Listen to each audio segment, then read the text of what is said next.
Mix 108 is today's best mix. This is your 90s at noon. I got hip-hop royalty on the phone, Young MC. Marvin, how you doing today? Man? Good, man. How are you? I'm doing great. So, quick story. When I was about 8 years old, my dad took me to a record store, and I was drawn to this CD called Monsters of Rap. Track number 4 was your hit "Bust a Move," and I instantly fell in love with it. And I was wondering, what was your inspiration behind writing the song? Oh gosh, just like man's pursuit of woman, I guess.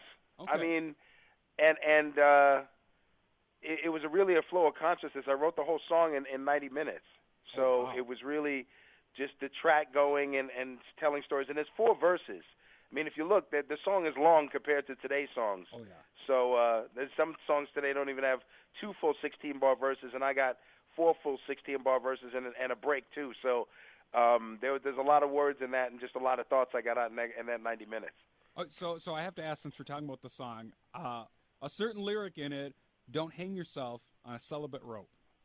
Yeah. So did that just you're just flowing, you're in it, and then all of a sudden it just popped Yeah. out? I mean, literally, it's coming from the previous lines. You know what I mean? That's where it is. It's nothing like literally the lines before it made me want to come up with that celibate rope Okay. line, that's pretty. It's like the full-on stream of consciousness. Oh, that's amazing. I love it. So now back to Monsters of Rap album. Track number 9 was "Wild Thing" by Tone Loc, which you actually helped to write. So what was that experience like? I mean, the label came to me because they liked the way that I wrote more poppy songs, and the interesting part of it, people always ask me why didn't I do the song myself, and I wrote the song with Tone in mind.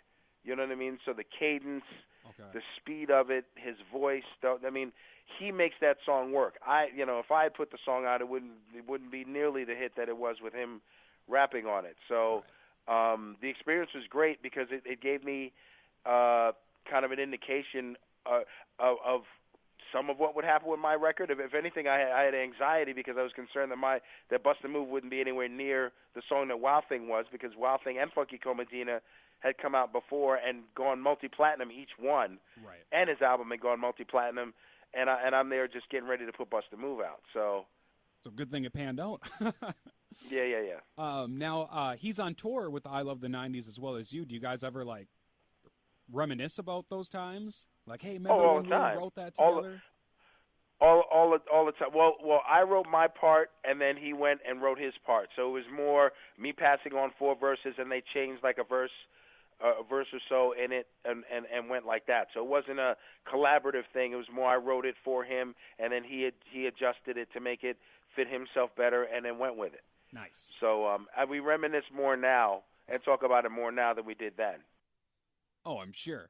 And I got to ask, I'm curious, what kind of artists are you listening to right now? I mean, I listen to a lot of older stuff. I mean, in terms of the artists out now, I'm a huge Kendrick Lamar fan. Okay. I mean, to see where he is from where West Coast hip hop was when I was in it, was just amazing. And it's at the point now where there's not as much regional distinction between the artists as there was when I was coming up. Mm-hmm. So I think that's a good place in terms of where rap is. I mean, I listen to some of the pop songs that are out now, but I'm really when I have time, I buy albums and listen through and pick the good songs and make mixtapes for myself. But I'm listening to a lot of stuff that's 15, 20 years old, maybe a little bit more than that, and just in terms of finding good songs and being inspired by good songs. So I'm all over the place in terms of what I listen to. Awesome. All right, nothing wrong about that. I love me some Kendrick Lamar. So let's take a little break from music, and let's talk about TV. What's the last TV show you got into? Oh, Hap and Leonard on, what is it, the Sundance or Independent Film? I think it's the Sundance Channel. Okay. Hap and Leonard is amazing. I mean, Ray Donovan's coming back, so I'm looking forward to that. Yeah. There's a lot of people that are into Ray Donovan, but Hap and Leonard is a really underrated show. And I made my first feature film, and people have been asking me the stuff that I watch, and I always quote that show because that show, inspired me and and it was just an interesting way to see how, it's based on books, and it was just an interesting way to see how people handled a story with a 7-8 episode TV show. Okay, I'm gonna have to check that out then. All right. Yeah, it's worth it.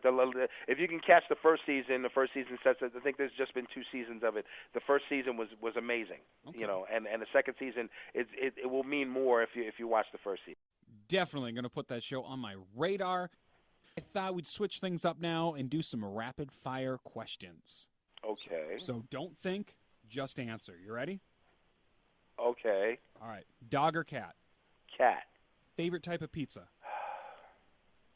Meatball and pineapple. Ooh. Even though I'm a New Yorker, so if it's not New York pizza, where it's just like straight cheese, but if I'm like doing something creative, it would be meatball and pineapple. Okay. Worst thing that has happened to you during a show? Oh gosh. A couple months ago, the sound man knocked out the cable to my media player that was playing Bust a Move, and everybody's looking around, and I'm literally at the first hook, so I hadn't even gotten through the first hook, and the music stopped, and he didn't know when to plug it in or what is. So I literally had to do the rest of the song, a little over 3 minutes of the song a cappella with the crowd singing along. Wow, that's got to be a little scary. And I did it, got through it, and then badge of honor, but you really don't want to have that kind of trial by fire. Oh, for sure. Favorite musician, past or present? Oh boy. So a single musician, I'd have to say Prince. Now, if you were an animal, what would you be? Boy, oh boy, these questions. Gotta catch you off guard, man. Yeah, I know, right? Probably some kind of cat, like a jaguar, would probably be good. Here's a question for you. Would you rather look like a guy but sound like a girl, or look like a girl but sound like a guy? I'd look like a girl and sound like a guy. Absolutely. I know a couple hot chicks with really low voices because they smoke. So yeah. Nice. All right. Final question of the rapid fire. Favorite movie? My favorite movie is a movie called King of New York. Oh. Okay. Now I'm not sure. That might have been late '80s, but I think that might have been '90s. Oh, it but didn't have King to of be New York. 90s. I just want to know your favorite.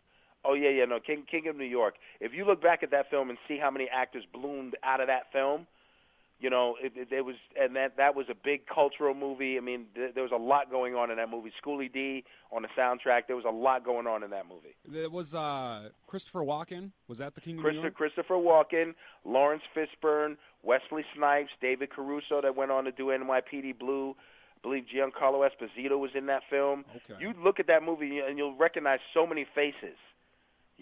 It's really, really amazing. If you have that as the root, the tree that came out of that film. Absolutely. I mean, it's been a long time since I've seen the movie, but it's fantastic. Young MC, you survived the rapid fire questions. Thank you so much for your time, and I cannot wait to see you. I Love the 90s tour, Black Bear Casino, August 11th. Again, Marvin, thank you so much. I appreciate you for taking out the time and giving me a call. Thanks, man. Thank you for the time. All right, take care. All right.